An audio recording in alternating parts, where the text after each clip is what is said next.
Once upon a witchlight hour, the sleeping queen stirred in her tower, and through grand halls past lock and key came to her slumber dreams of three. The first brought laughter filled with fright, the second, love defiled by spite, the third, a world of pure delight. She welcomed these, they were her own, but soon from porcelain lips a groan, her silvery dreamscape now forsaken, to pain from which she'd not awaken. Something blighted had come hither, foul as nightshade creeping thither, from yon the grave-like curse did wither. The little prince wept in his spire, his wounded heart had one desire, a ballad from the dreaming queen could turn his maelstrom mind serene. He vowed her rescue, speech sincere, but toys would be his shield and spear, and so he scoured for one full year. In springtime wreathed in parenthood, the prince first found a toy of wood, a doll set, beasts and wild things. But listen close, and each one sings a song of child, owl, and bear, a song that calls the spirits there, a song for monsters with much hair. When summer heat steamed like a kettle, the prince then found a toy of metal, a rocking horse with ashen mane. Around its neck was draped a chain. Its horn and eyes and nose shoot flame, with mighty hooves and sturdy frame. No better steed one could proclaim. He searched from autumn's harvest throne. The prince then found a toy of bone, lettered blocks stacked to the sky, when turned to words could only lie. Deceit known to the hounds of hell makes for a potent hex or spell of souls, of sin, of Shadowfell. Through winter's chill from peak to pass, the prince then found a toy of glass, marble spun in measured motion, like careful thought or certain notion, each glinting cat's eye seeing all, from stars beyond the cosmic sprawl, to inner strength and mind's recall. The day has come, no time for rest. The fateful toys placed in a chest, with stripes of white and stripes of red, just like a big top by his bed. The little prince prepares a flower for either outcome, sweet or sour, and makes a wish for love, for power, once upon a witchlight hour.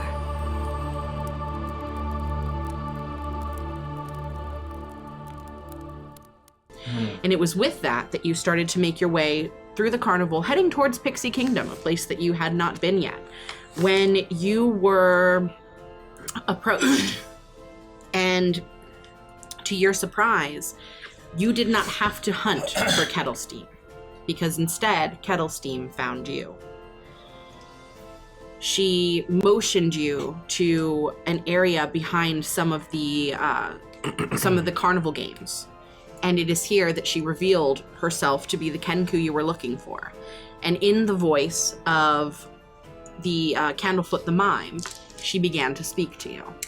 And it is here that we start our session. She looks at you and says, "You're really the people that Mr. Witch and Mr. Light are asking to do their dirty work." Well, I'm one person and one goblin. The rest of us are people. Before we go any further, look.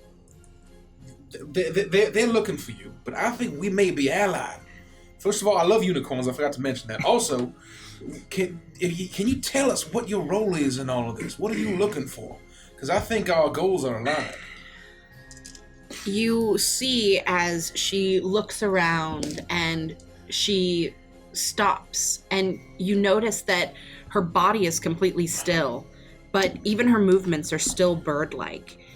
In this goblin form that she has taken, and just her head moves from side to side as she listens and checks for potential eavesdroppers. And when she seems to feel comfortable, she begins to speak.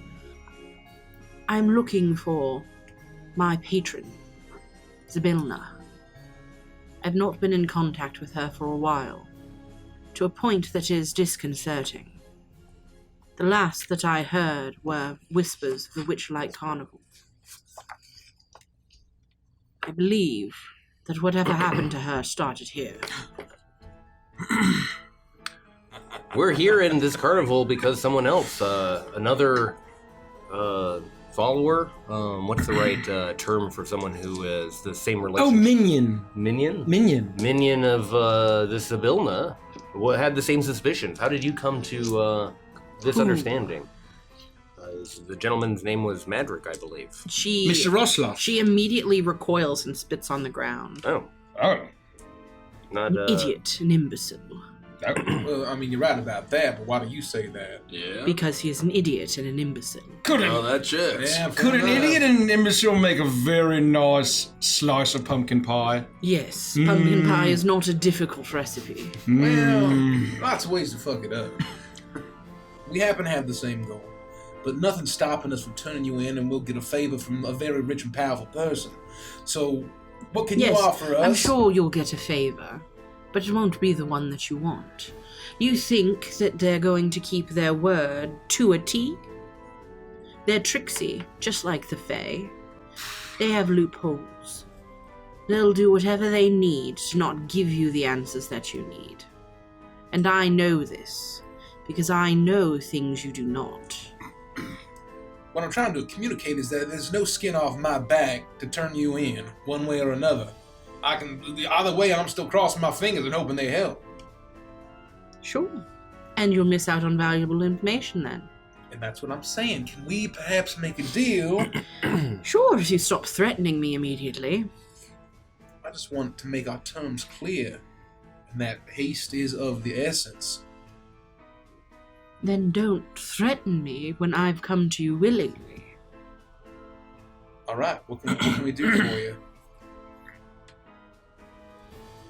I need help stealing their weather vane or their pocket watch. I have something to tell you about Mr. Witch and Mr. Light. Oh. I put my top hat back on. I have decided that, and I hate to say this, you might be my only hope. Yeah. Which means I have less than one hope for this to resolve itself. Okay. But I will do anything to protect Sibilna. Okay. There is something you need to know. I overheard Mr. Witch and Mr. Light in their wagons. Shortly after a conversation that I had with them, where I was pleading to learn more about Prismier.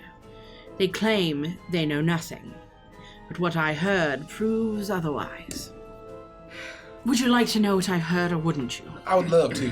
Very much. Well, I think this may be the best way to do it.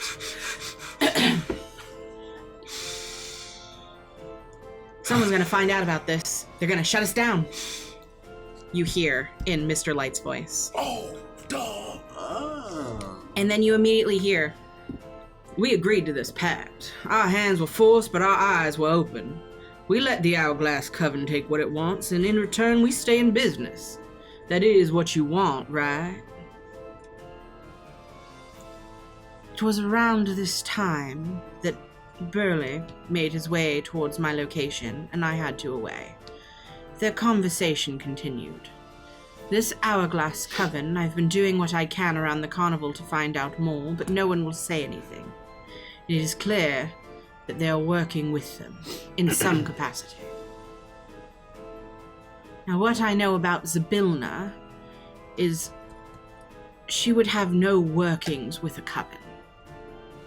And if a coven has its hands in the Witchlight Carnival, then there is something seriously wrong in Prismier. So I guess that explains why your patron, Madrick's patron, just went missing. Is there a chance she's... There is no chance that someone as powerful as Sibilna was taken down by a coven of hags. There must be something far greater happening in Prismier. Oh. Well, I mean, it sounds like they are being blackmailed. Oh, no. My concern are the specific words. That they let the Hourglass Coven take what it wants, and in return they stay in business. One, that implies the Hourglass Coven could destroy the carnival. Oh, no. Which, I'm not sure if you realize, is a very powerful magical carnival. I definitely realize that. No wonder it was better than ours. And on top of that... Yeah, I mean, we had magic. Well, I mean... Didn't go this well. We had, like, charlatan magic. That's This is why you get nothing done. Sorry. Apologies. And Your carnival, I'm sure, was mediocre at best. What? Better than mediocre. I mean, Yeah. you know. give That's us a I'm little saying credit. that's a good thing. Most carnivals are garbage. Oh. All right, I'll take mediocre. I mean, I was hoping that I could distract them long enough with my antics that I would be able to make my way back to the carriage and steal away with one of their items and force them to talk. But they keep them on their persons at all time. And I am not getting anywhere close.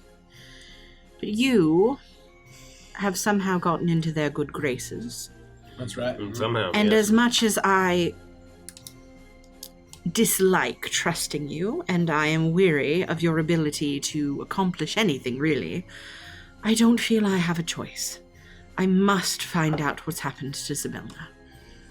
Though my magic has not faded with her disappearance, my patron is important to me. It's part of who I am, what I am. I'm sure as much as Madrick and I are not friends and do not see eye to eye, he feels the same.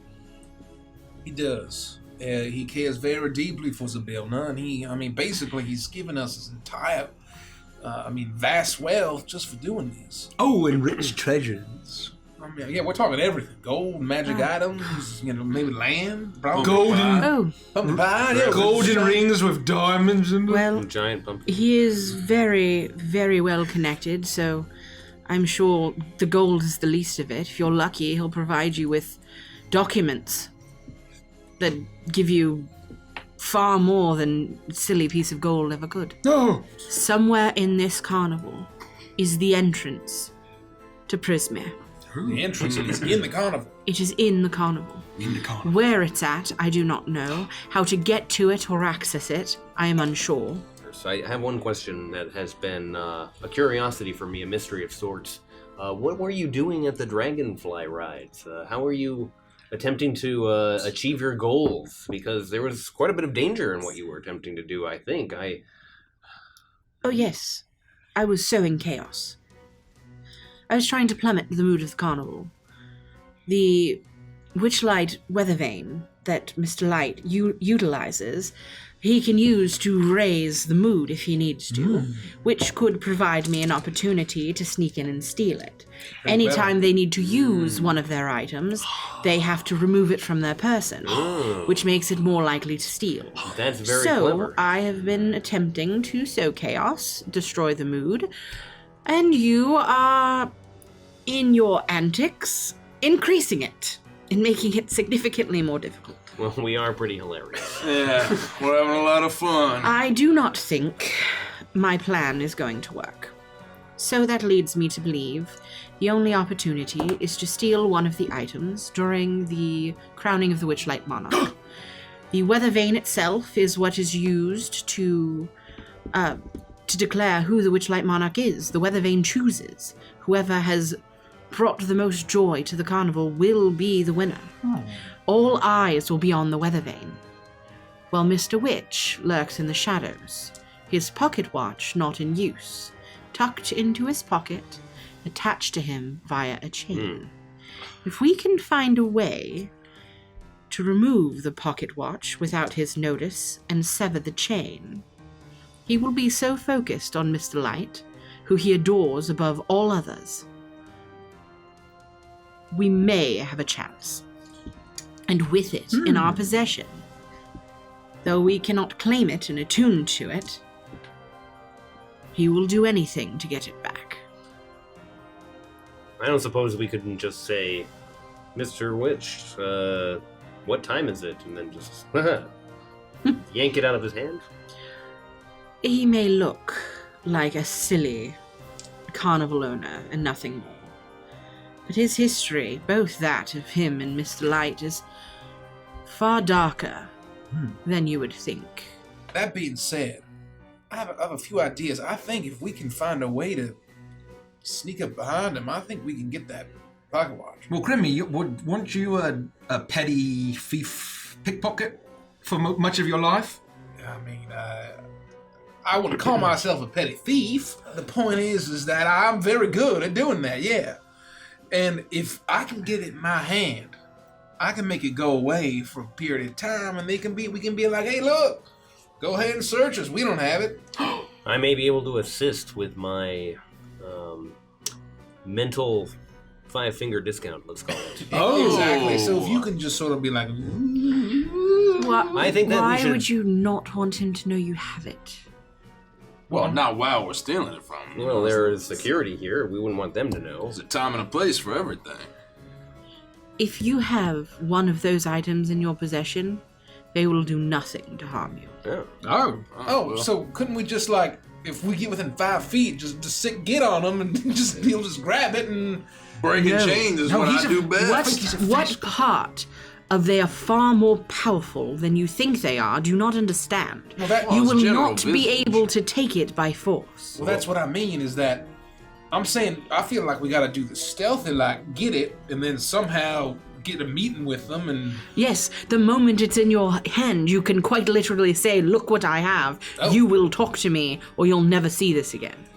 So... But we gotta break the chain and get it But off. you his- have to get it from him first. We're gonna break And the that is chain. not going to happen by brawn. I agree. Oh. If one of you were crowned the Witchlight Monarch, you would be close to both of them, in proximity to easily take the pocket watch, while all eyes are on Mr. Witch. Okay. Can Okay. is there ever a chance that like more than one of us is crowned? Or I haven't heard of it happening, but I don't see why not is it if it were an all? equal... Well, what if one of us was crowned and then, like, you know, and in a prize fight, when you win, Crummy walks up and puts your hand in the air and he's standing right next to you and then, you know, I see Frost no is reason patting your back and... why a group of don't know what you're saying. guys who are in a relationship together, Just a as bunch you of are... fellas. A couple of guys. It's just yeah. guys' night. It's just ironic. I We're just a don't couple. see a a handful, you know? Yes, just a I handful don't of see a fellas. reason that men in this kind of relationship would not escort each other onto the stage. My kin be travelled with. Without them, it would cease to exist. The other thing I want to talk about is you've seen the signs about the children that have gone missing.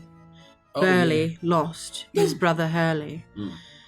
They specifically said, we let the Hourglass Covenant take what it wants, and in return we stay in business. I think what they want is people. And they are using the carnival as a way to procure people. And so they basically, if somebody screws up and breaks one of the rules, they just snatch them up and maybe they just... Have you eat 'em, seen the creatures that take the little pig girl? Oh, yeah, we did. We said we... The strange frog zombie creature. Oh, I think he saw the other I saw two, all of them. and he just told us about Yes. it. But We have only seen the sow pig. 2 were muscular. 2 was wearing masks. One was like, "Oh, I'm gonna go. Mascular? I'm going to be confectioning or deceptioning," and the other one was like, "I'm gonna put on a play about the scar at night." Mhm. And the other one was like, "Hey, I'm a little frog guy, little gross, and he was small and green, and he wouldn't shut up, and he had annoying-looking eyes, ooh, big sharp teeth, ooh." I believe that each one of them is in some way tied to one of the specific hags. I believe that they are minions. That they do the work for the hags in the Witchlight Carnival in a place that they will not go because they are currently up to something in Prismier. I believe this Witchlight Coven is responsible for whatever's happened to Sevilla. You have 2 choices here, really. You can steal one of the items and force Mr. Witch and Mr. Light to give you the information that will lead you into I Prismier. like that idea. Or, if you're smart enough, and I don't think you are, you can find the entrance yourself, No, uncover the secrets to getting in yourself, we don't have time for all and that. do it without causing a stink. No, not a chance. No. Yes, so we I gotta steal. think you're going to need to steal. She looks between both of you and she nods. Well, I guess that's it then. This will be the last we speak, and Is that it? Are we good? I hope that's it. All right. Okay, Well, we have a plan? we have got such a plan. Oh, we're gonna win. It was something meeting you. Good luck. And good luck Good to luck, you. Cat. Stay out of danger. Until we meet again. Stay out of Until we danger, meet yes. again. Not a I do. hope you are successful. I will be watching from the wings at the crowning of the Witchlight. Oh, yes, because I'm Kenku. Kind of sad that you can't fly. Well, it was lovely meeting you. You have a nice night now. And you watch as she turns, opens the door, and leaves. If I was a bird person and I'm walking out and I couldn't fly. What are you doing? Oh, God, that's so rude.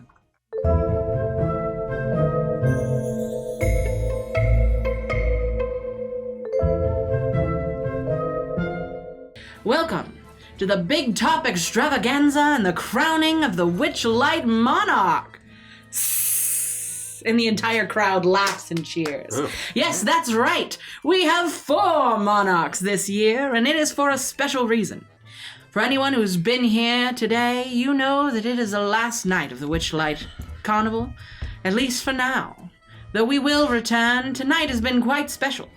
There have been many events all across the carnival, and this, what has been one simple night, has felt like 14, maybe even 16 days. That's true. So it does, at least 15. At least 15. 14 to 16 at least. 14 to 16. But it has That's been always one specific. joyous night. And it is this night of the Witchlight Carnival in which we have had the most fun. And my weather vane, and he spins it, and you watch that it is from this weather vane that this magical light is illuminating from. And all of these kaleidoscopic images of fey creatures dancing in a wooded glade, it's where it emanates. My weather vane has never been happier, and it is all thanks to the 4 that you see before you. And so we will break tradition this day as we celebrate what they have done for us, which is to bring joy to everyone here. So, let us all raise a glass, and you see that in all of their hands, a shimmering glass appears, filled with a frothing pink liquid. Let us all raise a glass and celebrate the crowning of the Witchlight Monarchs. And in his hand as well, you see a goblet, a gilded goblet, as he begins to drink. And everybody raises their glass and drinks. And there are loud burping sounds as people drink down this bubbly beverage. And you see that out of their mouths spill these beautiful bubbles that pop and glitter explodes in front of them. If burping could be beautiful, this is what it would look like. And everybody claps and cheers them as Mr. Witch moves over towards the box, and he removes the first crown and he places it atop your head, Frost. The crowd goes wild as they clap and cheer for you. You feel your body infused with a magic, a power, followed by Cremy and Gricko Cremy, Gideon, and Gricko. All of you have the crowns placed upon your head, and you immediately feel the charm of the monarch. You hear the crowd begin to chant and cheer, and Mr. Witch, Mr. Witch looks down at you, and the floor is yours, boys. You want to make a speech? By all means. What to do, everybody? Ladies, gentlemen, and all in attendance at the Witchlight Carnival. We are Carnival crew, and we have been so graciously crowned as your 4 Witchlight Monarchs of the evening. And you know what? This night's really about us, but because we're so generous in spirit and mind, we are going to put on a show for you. How does that sound, everybody? Oh, yeah.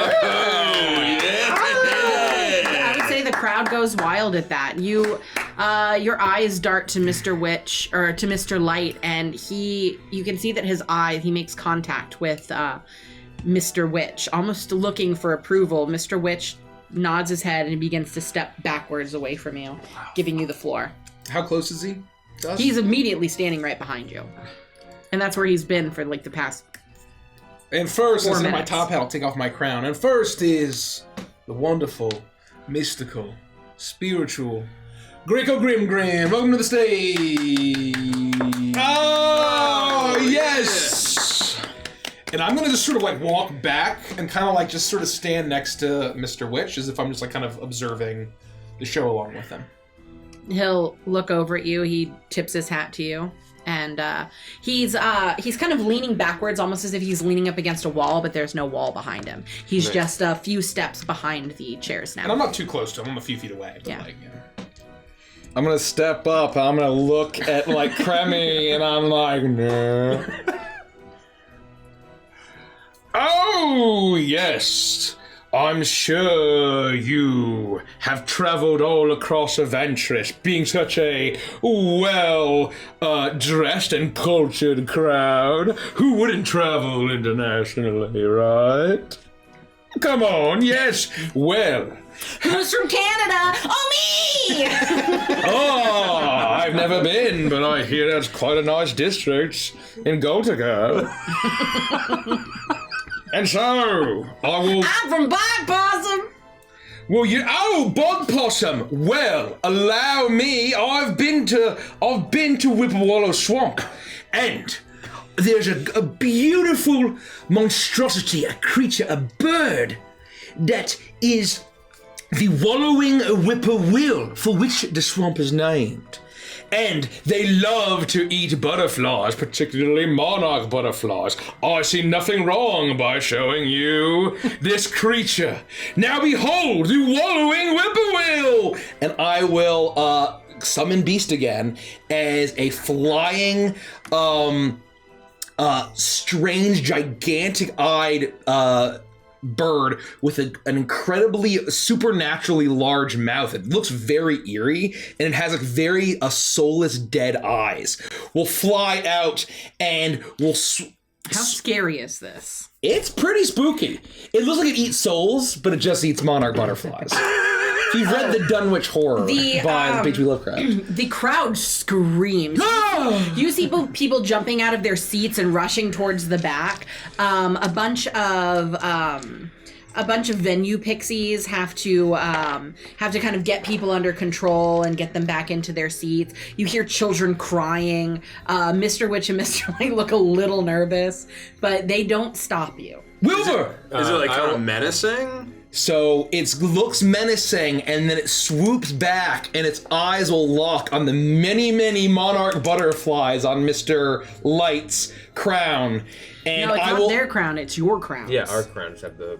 Well, it will start to fly around and look and basically start to go to a feeding frenzy. And I will try to mime, oh, no, Wilbur, no, you remember our act? Oh, no, butterflies, his favorite snack. How could this have happened? How could I have foreseen this? Oh, no, he's going to a killing frenzy. As this is happening, I'm speaking telepathically to Gideon. If that thing comes close to Mr. Witch, to jump on him as if you're saving him, and that'll Franz, be your... be cool, man. I don't think this is it yet. All Roll a right? deception check. Crummy said I would know when this was the sign. This seems like, I think this is like part one. I don't think it's begun yet. I'm giving you a new sign. Just tackle him if it gets close. No, that's not really a sign. You're just kind of telling me that this is it. I don't think I'm the sign. Don't worry, Mr. Witch, I got you. I'll let you fly through the air, tackle him, get him onto the ground, and then you start Yeah, you are able to jump out of the way. You hear a whoop as you slam into Mr. Witch. What on earth are you doing, Hey, no, Gideon? shh, don't even worry, man. Just stay down here. I'm gonna keep you safe. I'd like to kind of be on top of him, pin him down, and give him a quick pack down, check for the... You're rubbing all over him. He's swatting at your hands. What on earth are you doing? Listen, I think this thing's attracted to dapper dressers, all right? Just hang on for a It's not second. even coming anywhere near me. No, it's right over us, all right? Just don't look. Close your eyes. It's very scary. I'd like to try and find the watch and, as quickly as I can, get a sense of if I can use my Forlorn's dagger to, cut free just like a piece of... if it's attached to an inside pocket via, cloth... Or the stitching on a button or something like that. He had put it in his right pocket, and there is, if you notice on jeans, there's a tiny little pocket that was put there originally for pocket watches. Yeah. And there is one of those sewn into sewn into his trousers. Okay. He has a little pocket watch. Okay. He has a little literally a pocket watch. Yeah. Okay. I'd like and you see that some of the threads are exposed from the amount of times of taking it in and out. That it would be easy enough to cut that. And as quickly and as deftly as I'm capable, I'd like to try and separate out the pocket watch. Roll a sleight of hand. Frosty, I think you might have been right. I think is it. I'm gonna try and separate the pocket watch. I'm not sure. I might have fucked this up. Take it and hold it behind you. What do you mean, just holding it in my hands? I'm Yes, holding it down on the ground. my hand is right there. Take it. He's telling me to buy him dinner first, and I don't know that this one is the watch. I mean, I think he's enjoying it a little bit. I think you might need to take this watch. I don't know yet, okay? Just be ready. I've got something in my pocket for you. Why don't you put your hand inside and give it a squeeze? What did you want me to do? Roll a sleight of hand, please. Okay, I believe I roll it at advantage. Oh god. 21. Roll two 21. two D100s for me first. Oh no. This is going so well. 75. You must consistently give yourself a pep talk. And then 50. Perfect. What? 50. 50. Was the other one you 50, said? Yeah. You're like breathing into his ear. Okay, Gideon, you can cut this strand. You can steal the pocket watch. No problemo. Hold on. All right, champ, you got this. All right, we can make this happen. You got it. Yes. Yes, just take it and hold it down. No, you can't. I'm just speaking out loud right at him. I didn't mean to do this, actually. I can hear everything you're saying in my I mind. didn't mean to indicate to you that I was speaking in your mind. I meant to, just like freak out a little bit. You lose 2 letters of your name. Your name is now Guion. Come on, Guion. Come on, buddy. You got this. Just keep him down, pin him right down, and get that watch off him. I mean, fuck. Can you hear me? Yes. It's not you. I'm talking to Mr. Witch. Fuck, can you hear me? Yes. Come on, Guion. You got it, man. I hear it both. Oh, God, this is so confusing. But you are able to sever that little watch pocket, and you see that where the chain is connected to is the pocket itself. And so by removing the pocket, you are able to remove the watch and the chain itself from Mr. Witch's person. And though you are giving yourself a pep talk, Mr. Witch is fighting against you. He doesn't seem to be paying attention to what you're saying. And I would say because you're in proximity to him, you can tell that he is communicating in some way to Mr. Light. And he is focused so much on what he's trying to get across to Mr. Light that he doesn't hear the ramblings of the madman that's on top of him. And you are able to, through sheer chat support, you are able to get the pocket watch off of Mr. Wet. All right, Guion, Just we use did the it mouse again. wheel. Just use the mouse wheel. You hold it up behind you. As soon as it's free and I see it, or get a sense of that you're doing this, Frosty, my Frosty. hand is right there, ready to sloop that out and rocket it away. Frosty, it's me, Guion. What? Well, no, there's no time for questions. It's me, Guion. I need you to take this. Are Are you ready to go? Yes, Come on, I'm ready man. for 3 Come minutes. on, we gotta make this happen, all right? I know we can, okay? Hold it Okay, out. Guion, Hold it you out. can make this happen. You gotta Hold get it it in the out. right spot. You got a sweet spot. He's gonna get it from you. Everything's gonna go fine, all right? You got this. You got this, Guion.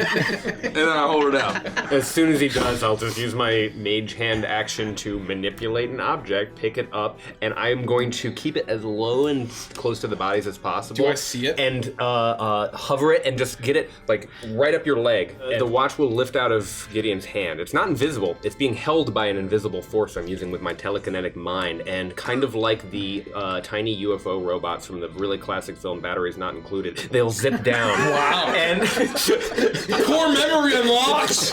and it'll zip down, staying close to the floor, and then on your left, Kremi, you see it coming straight up and right into your hand. You barely even have to move.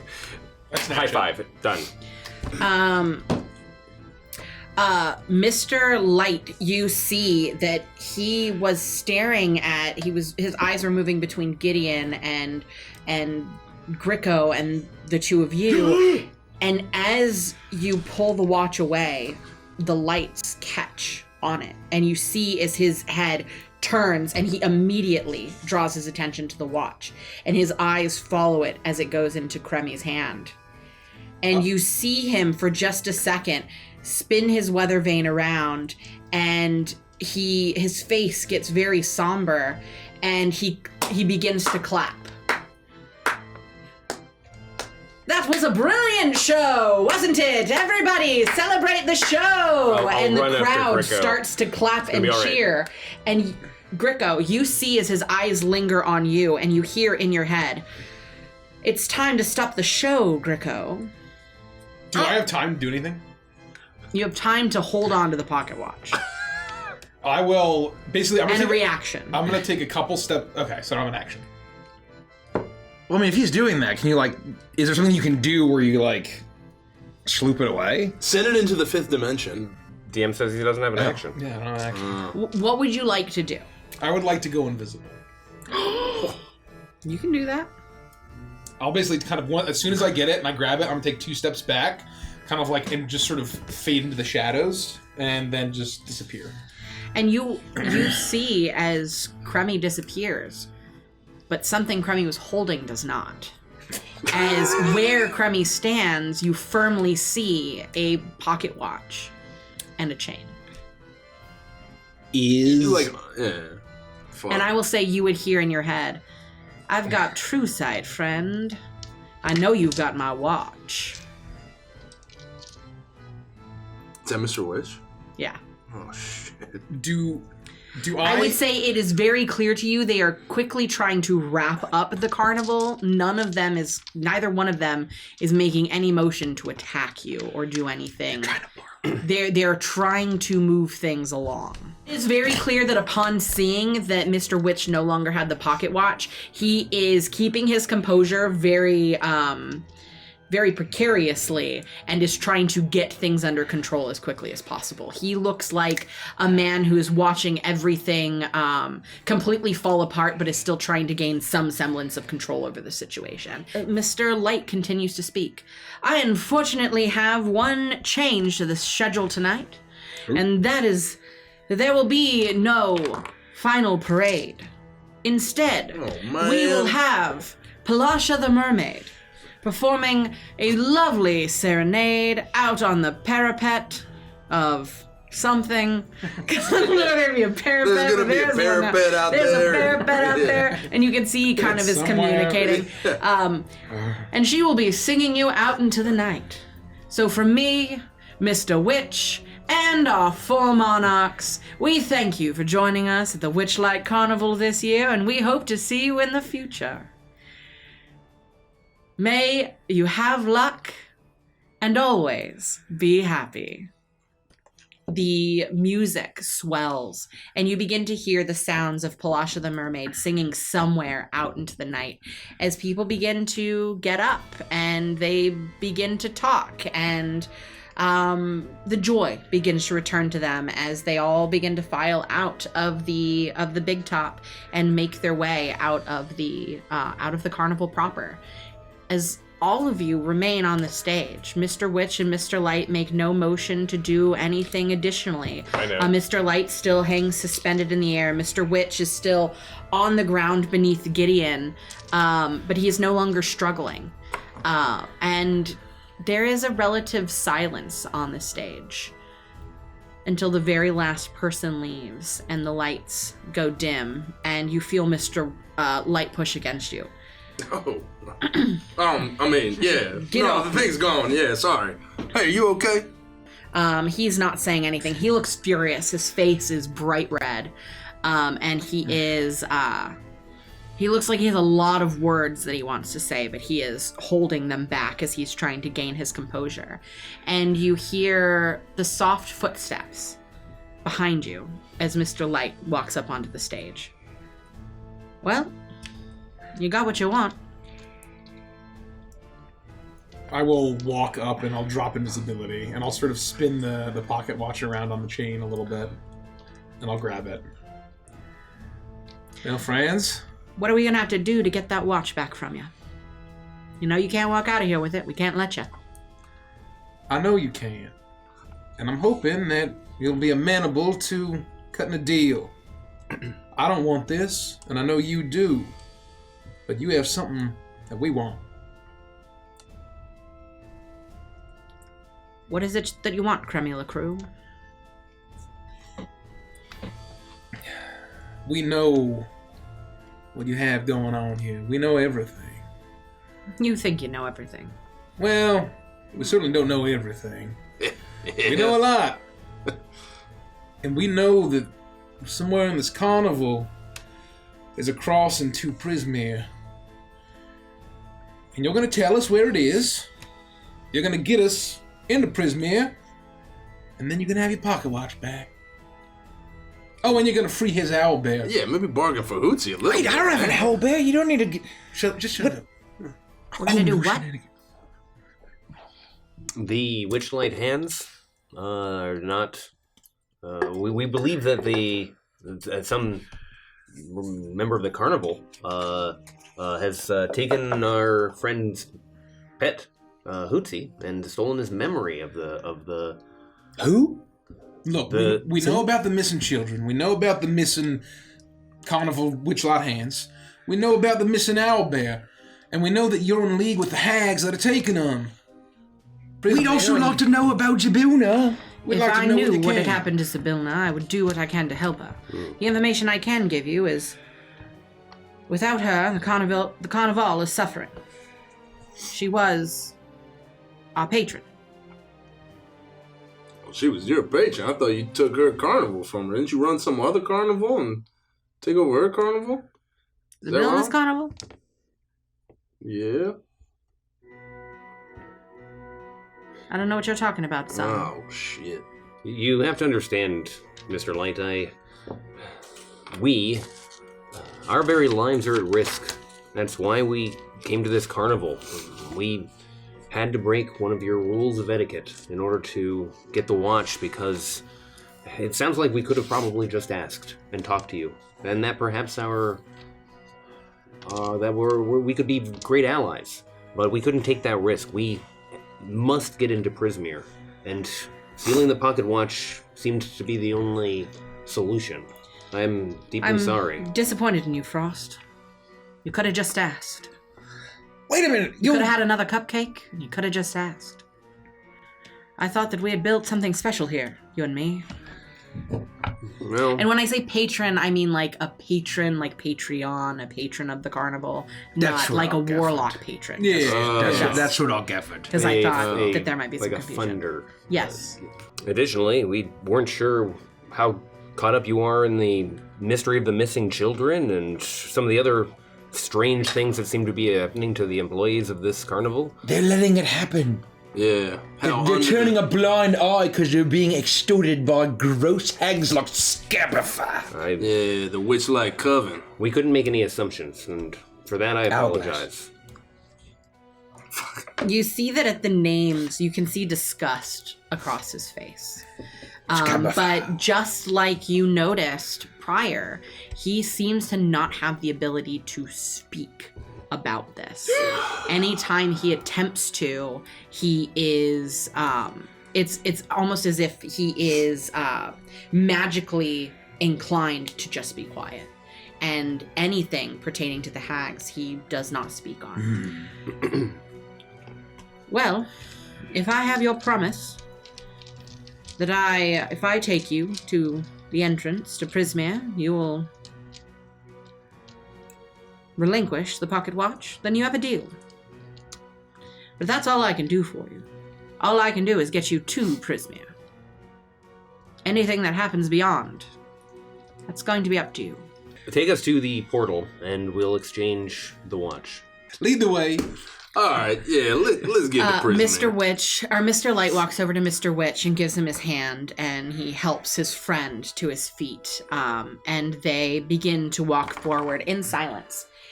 They do not make effort to talk to you as they make their way out of the big top, you following closely behind, and you see that though the lights are still on, that Witchlight hands are milling about. No one's pulling things down. It doesn't look like this isn't your typical carnival where now that it's over and the crowd has completely left, that all the lights go off and everything gets torn down. They're just reveling in merriment as they're spending time together. It's like the Saturday night after the Renaissance Fair closes and all of the workers are just having a good time.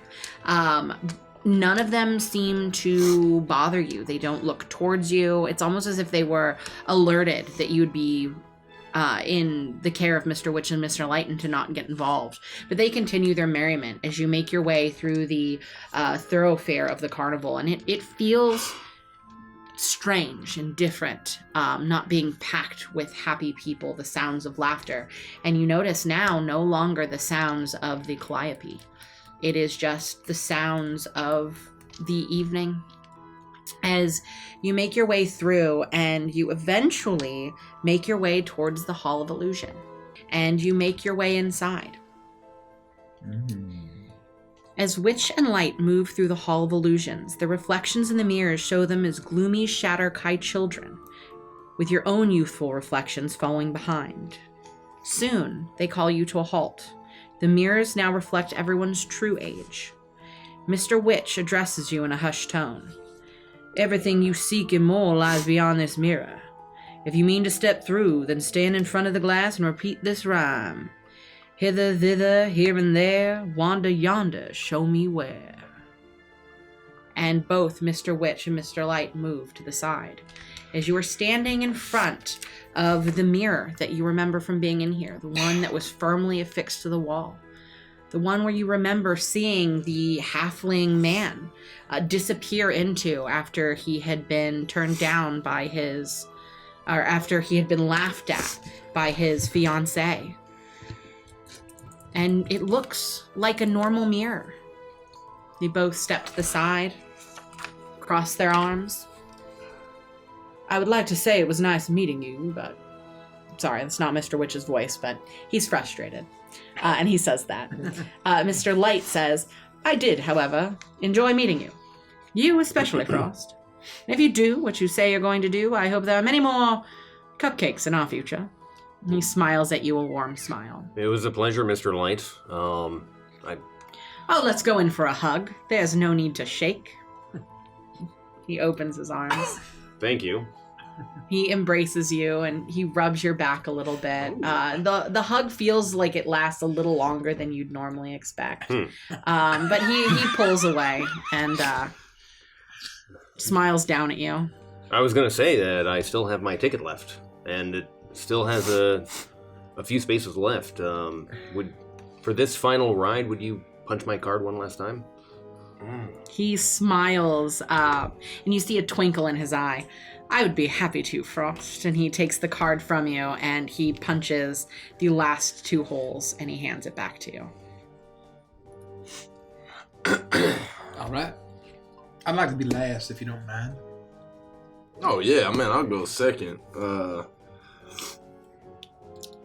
Would you let me know when the Fey Pact magic wears off?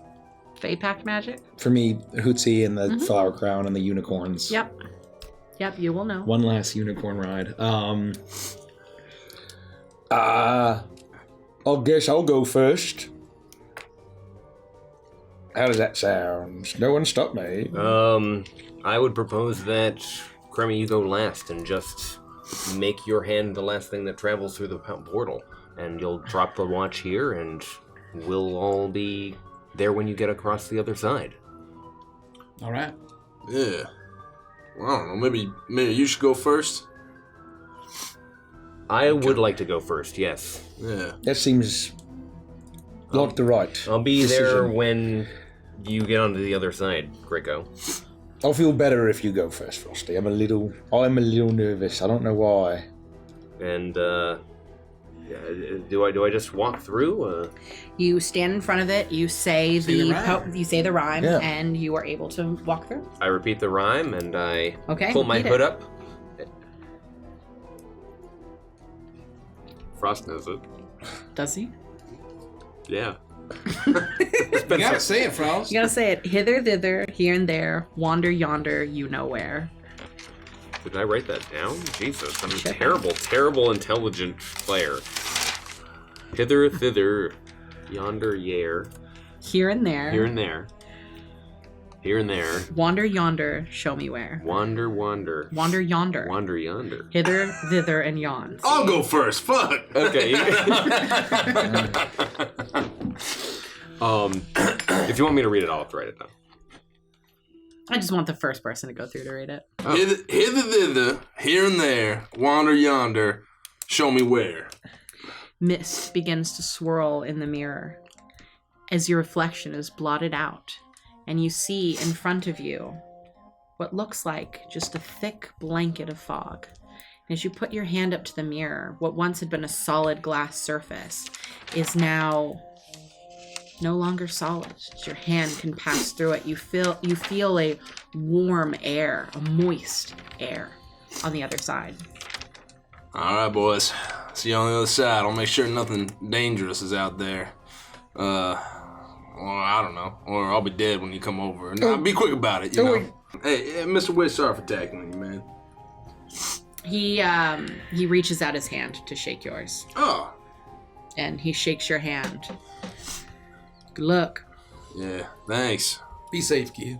Yeah. You guys, be safe over here. Don't let them revenge you, alright? Honestly, it makes the most sense that Gideon would go first, because if there is a trap with big monsters, Gideon can punch it to death, and he will finally get to kill something. Oh, God! That isn't a cloud. That isn't a cloud. Show me where! Alright! Intentionally kill something. I charge through the mirror. You do. Yeah. Gion makes his way through the mirror. You watch as Gideon disappears into the fog. Well, it looks like it worked. Who's next? He didn't scream. I'm on my way. I'll turn and I will simply walk through, hood up. And with that, you watch as Frost disappears into the fog. Good luck, Frosty. Hither, thither, here and there. Wander yonder, show me where. And you are able to make your way through the mirror. You watch as all three of your friends proceed into what you imagine to be the Feywild. As long as that is really where this portal goes. Oh, no. And then they bum rush you. I'll walk up to the mirror. Hither, thither, here and there. Wander yonder, show me where. The mist begins to swirl as your reflection fades. You see in front of you just thick cloud of fog.